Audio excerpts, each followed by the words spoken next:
Okay, happy Sunday racing, bayang karerista. Shoutout lang tayo saglit. Happy racing kay Boss Mar Agkawili. Watching from Ottawa, Canada, no? At good luck sa'yo, boss. At happy racing sa'yo. And happy racing na rin kay Boss Ronald Susim. Okay, so Sunday racing tayo. Maganda yung lineup natin ngayon. Ngayon gaganapin yung third leg ng Triple Crown Stakes Race, no? At syempre kasama na rin dyan yung locally bred tsaka yung Hopeful Stakes Race. Okay, so 8 karera tayo for Sunday racing. Start time alas 2 ng hapon. At simulan na nga natin yung mga giya natin para sa araw ng linggo, July 13, 2025. Okay, race 1 tayo. Start ng first pick 5. Class 5, 6 to 10 bracket, distansya 1,400 meters. First choice natin, Kalahok numero 4. Couple entering advocacy at waray na. Mayda pa. Parehas dramating kabayo. Baka mapabor yung distansya sa kanila. At sila nga yung first choice natin dito sa race number 1. Second choice, Kalahok numero 7 na rin na si B-Fit and Fabulous. Sadang Pilapil naman yung re-renta dyan. At gamay naman ni Sadang Pilapil yan. So tingin ko wala rin magiging problema. Okay, so dito sa race 1, first choice nga natin, Kalahok numero 4, couple entering advocacy at waray na Mayda pa. Second choice, Kalahok numero 7, B-Fit and Fabulous. Okay, race 2 tayo. Start ng winner take all. Ito na yung 3-year-old locally bred stakes race natin. And ang distansya natin, 2,000 meters. Okay, so first choice natin dito, Kalahok numero 3 na si Black Jack. Woji Henson yung re-renta dyan. At tumakbo lang ng maayos yan. Tingin ko malaki panalo. At sa tingin ko rin, preparado naman si Kabayo. So first choice natin yan. Second choice, Kalahok numero 4 na si El Haleo. Pati Dilemma naman yung sasakay dyan. Gamay nung hinete. At pag nakakuha ng unahan, tingin ko malaki rin panalo yan. At third choice natin dito, yung Kalahok numero 10 na si Robotic Clay. Gagabayan ni Jeff Bakaykay. Okay, so sa race number 2, first choice nga numero 3, Black Jack. Second choice natin, Kalahok numero 4 na si El Haleo. At third choice, numero 10, Robotic Clay. Okay, race number 3 tayo. Third leg ng Hopeful Stakes Race. Start ng pick 6, distansya 2,000 meters ulit. Okay, first choice natin dito, no? Anybody's race to. First choice natin, yung Kalahok numero 6 na si Sweep Andre. Jeff Bakaykay yung re-renta dyan. At medyo umiinam yung mga huling ikinikilos ng kabayong yan. So, tingin ko malaki panalo ngayon. At isang dramating kabayo rin. Second choice natin, yung Kalahok numero 2 na si title holder. Although medyo baguhan sa laban, pero tingin ko may inam tong kabayong to.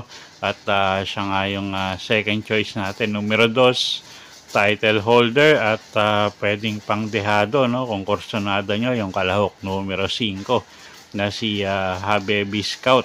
Gagabayan yan ni Mark Gonzalez. Okay, so sa race 3, first choice numero 6, Swift Andre. Second choice numero 2, title holder. At pwedeng pang dehado, Kalahok numero 5, Habibi Scout.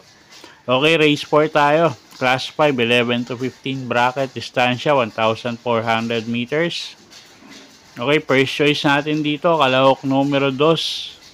Couple entering Domsat 7 at French Leather. Gagabayan niya ni RC Baldonido at ni JB Ponce. So sila yung first choice nga natin dito. Second choice, Kalahok numero 7 na si Batang Kangkalu.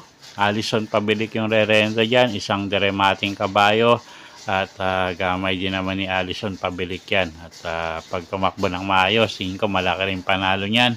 At third choice natin dito, yung Kalahok numero 4 na si Animo Lasal. sasakay naman niya ni Boji Henson. Okay, so sa race number 4, first choice numero 2, couple entering Domsat 7 at French Leather. Second choice numero 7, Batang Kangkalu, at third choice numero 4, Animo Lasal. Okay, race number 5 tayo. Ito na yung third leg ng Triple Crown Stakes race. Distansya natin 2,000 meters. Start ng peak 4 to, race number 5. Okay, first choice rin natin tong numero 6, no, na si Binalot AU. Siyempre mag-cheer pa rin tayo doon sa may posibilidad na maka-champion ngayong taon, no. So siya na rin yung first choice natin, numero 6, Binalot AU, Mark Angelo Alvarez yung rerenda. Second choice, kalahok numero G, Transform, Jeff Sarate yung sasakay dyan, isang deremating kabayo at pwedeng pang dehado, no. Kalahok numero 9, Cole is Right, gagabayan ni Jeff Bakaykay. Okay, so sa race 5, Triple Crown na third leg, first choice natin numero 6, Binalot AU. Second choice numero G, Transform, at pangdehado natin dito, kalahok numero 9, Cole is Right. Okay, race number 6 tayo, class 4, 22 to 27 bracket, distansya 1,400 meters.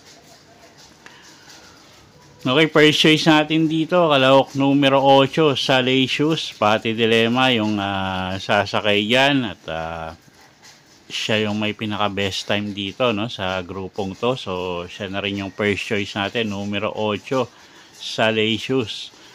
Second choice, kalahok numero 1 na rin na si Doña Leoncia. Jeff Bakaykay na may sasakay dyan, medyo sanay sa mabibigat na laban to, so tingin ko siya na rin yung malalamado rito. Second choice natin yan, numero 1, Doña Leoncia.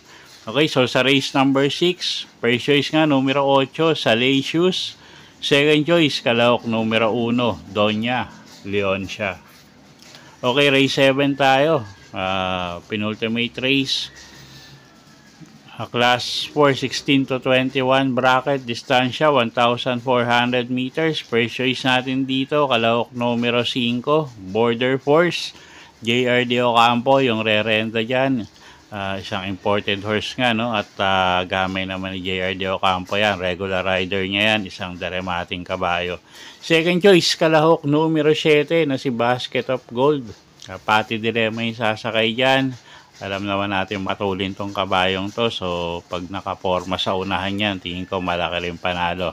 Okay, so dito sa race number 7, first choice nga natin, kalahok numero 5, Border Force, at second choice natin, kalahok numero 7 na si Basket of Gold. Okay, race number 8 tayo, last and final race for the day. Class 5, 11 to 15 bracket, distansya 1,400 meters. Okay, maraming may panalo dito sa karerang to, no? So paratingan, dagdag na lang kayo kung may krusonada kayo. First choice natin dito, numero 11 na rin na si Heavyweight, Alison Pabilik yung sasakay dyan. Maganda yung post position, gamay ng hinete, at siya nga yung first choice natin. Second choice, kalahok numero G's, Anyo 96, Pati Dilemma yung rerenda dyan.